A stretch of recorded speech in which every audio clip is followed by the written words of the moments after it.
Good morning. I'm going to call this hearing to order and welcome to our witnesses, Director of National Intelligence, Avril Haines, CIA Director Bill Burns, FBI Director Chris Wray, Director of National Security Agency and Commander of U.S. Cybercom, General Paul Nakasone, and DIA Director Lieutenant General Scott Barrier.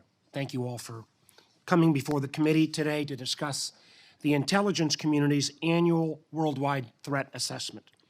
This is an opportunity for agencies to brief this oversight committee and, most importantly, the American public about the numerous threats and challenges facing our country. Senator Gillibrand. Thank you, Mr. Chairman. Director Haines, in last year's Intelligence Authorization Act, Senators Rubio, Warner, Heinrich, Burr, Blunt, and I created the AARO, the All-Domain Anomaly Resolution Office, to break down the stovepipes between the intelligence community and the military regarding unidentified aerial, marine, and other phenomenon, which could pose a risk to the safety of our service members, as well as collection risks against sensitive facilities and overseas military bases.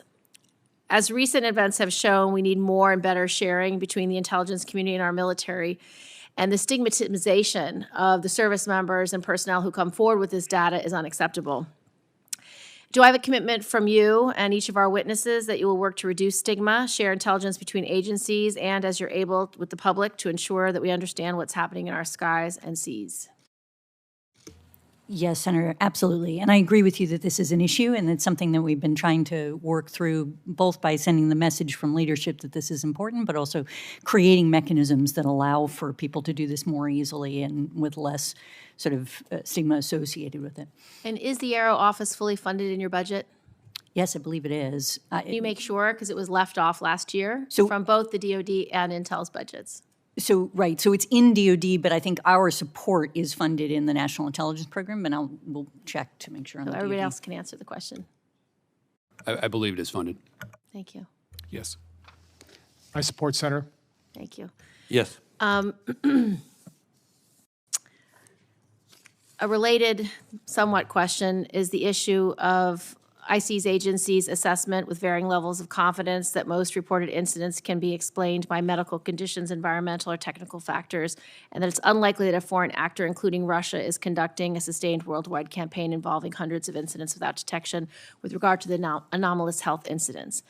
And that report was received in a very negative way by personnel who have been affected by their families, because it essentially says there's no external cause, which I think is really problematic. I'm very grateful that the intelligence community has been determined to make sure that healthcare is being met and the healthcare needs, and that each of these service members and personnel are treated appropriately and humanely from that perspective.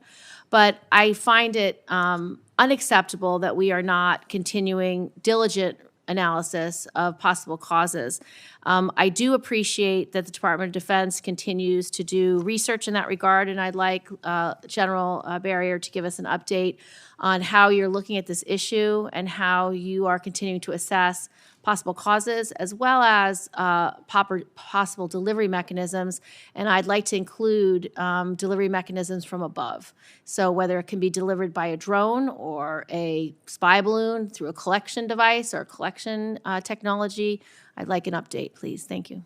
Senator Gillibrand, DI participated in the intelligence community assessment. We had a multidisciplinary team of very senior analysts, counterintelligence professionals, and technical people look at the issue. I do concur with the assessment, but I also think our work is not done there. DIA continues to focus on, number one, the care of our officers who have been affected. We are doing some work on the analytical side, and we're doing work on the S&T side to determine causation, and we'll continue that work, and I've made that commitment to my workforce. And then I'd like a supplemental answer in closed session as well. Yes, ma'am. Thank you.